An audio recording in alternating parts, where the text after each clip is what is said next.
HDFC bank, ये नाम सिर्फ भारत की सबसे बड़ी फाइनेंशियल सक्सेस स्टोरीज में से एक नहीं है। नहीं, ये एक ऐसी कहानी है जिसने बैंकिंग का चेहरा ही बदल कर रख दिया और अपने इन्वेस्टर्स के लिए तो मानो दौलत का पहाड़ खड़ा कर दिया।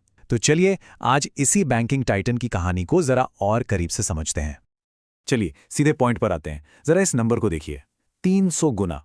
सोचिए 1995 से लेकर आज तक इस बैंक ने अपने इन्वेस्टर्स को 300 गुना से भी ज्यादा का रिटर्न दिया है। जी हां, आपने सही सुना, 300 गुना। सवाल यह है कि आखिर ये हुआ कैसे? इस कमाल के सफर के पीछे का राज क्या है? देखिए, इस बैंक की कहानी किसी आम बैंक की तरह शुरू नहीं होती। इसकी शुरुआत बहुत ही अलग और एक बड़े मिशन के साथ हुई थी। और मजे की बात यह है कि इसका बैंकिंग से ज्यादा लेना देना घरों से था। HDFC, इसका पूरा मतलब है हाउसिंग डेवलपमेंट फाइनेंस कॉरपोरेशन। इसकी नींव एक बहुत बड़े विजन के साथ रखी गई थी कि हर भारतीय का अपना घर हो और उसे घर खरीदने के लिए आसानी से फाइनेंस मिल सके। यही वो महान सोच थी जिसने इस सब की शुरुआत की। तो सफर शुरू हुआ 1977 में एक हाउसिंग फाइनेंस कंपनी के तौर पर। लेकिन असली गेम तब बदला जब 1994 में RBI ने प्राइवेट बैंकिंग के लिए दरवाजे खोल दिए। HDFC ने इस मौके को तुरंत पहचाना और लाइसेंस हासिल कर लिया। और फिर ठीक एक साल बाद 1995 में HDFC बैंक का जन्म हुआ और उसका IPO आया, जो भारतीय बाजार के लिए एक असली गेम चेंजर साबित हुआ। अब बात करते हैं उस हिस्से की जो इसे इन्वेस्टर्स के लिए एक सपने जैसा बना देता है। HDFC बैंक का शेयर बाजार में आना एक ऐसी ग्रोथ स्टोरी की शुरुआत थी जिसकी किसी ने कल्पना भी नहीं की थी। 1995 में जब इसका IPO आया तो एक शेयर की कीमत महज 40 से 50 रुपए के बीच थी। उस जमाने के हिसाब से एक मामूली रकम। लेकिन यही वो शुरुआती कदम था जिसने एक बहुत बड़ी छलांग की नींव रखी। और आज वही एक शेयर 1650 से 1700 रुपए की रेंज में ट्रेड हो रहा है। ये जो उछाल है ना, ये सिर्फ एक नंबर नहीं है।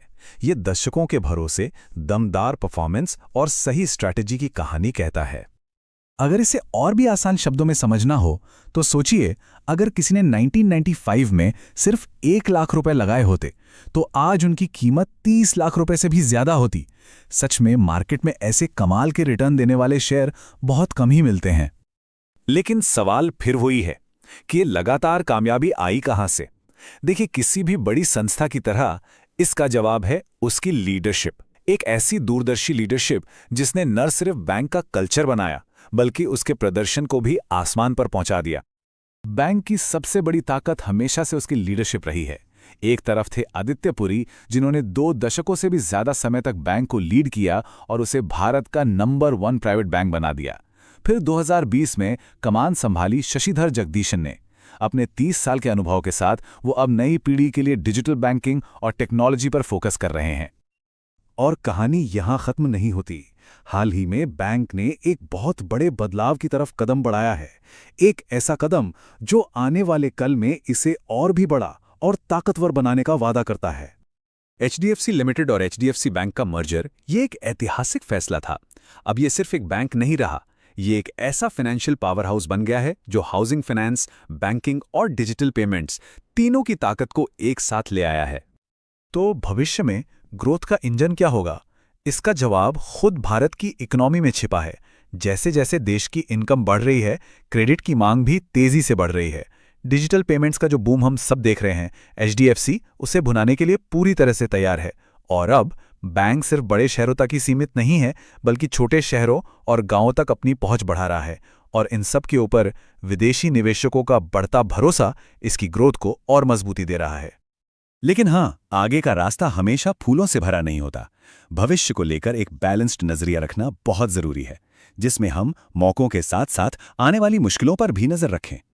बेशक आगे कुछ चुनौतियां भी हैं। RBI की सख्त नीतियां और रेगुलेशंस हमेशा एक बड़ा फैक्टर होते हैं। साथ ही दूसरे बैंकों और नई नई फिनटेक कंपनियों से कंपटीशन लगातार बढ़ रहा है और ग्लोबल मार्केट में होने वाली उथल-पुथल का असर तो पड़ता ही है। लेकिन HDFC की सबसे बड़ी ताकत है उसकी मजबूत बैलेंस शीट, जो उसे ऐसे तूफानों का सामना करने की हिम्मत देती है। इन तमाम चुनौतियों के बावजूद ज्यादातर एनालिस्ट्स का मानना है कि अगले 5 से 10 सालों में बैंक में 2 से 3 गुना तक बढ़ने का पोटेंशियल है। ये दिखाता है कि एक्सपर्ट्स को बैंक की नींव और भविष्य की स्ट्रैटेजी पर कितना भरोसा है। एक हाउसिंग फाइनेंस कंपनी से शुरू होकर भारत का सबसे बड़ा प्राइवेट बैंक बनने तक का सफर वाकई में शानदार रहा है। लेकिन असली सवाल तो अब यह है कि अगले 10 सालों में यह बैंकिंग टाइटन कहां होगा? क्या इसकी ये जबरदस्त ग्रोथ की कहानी इसी रफ्तार से जारी रहेगी? इसका जवाब तो सिर्फ वक्त ही देगा।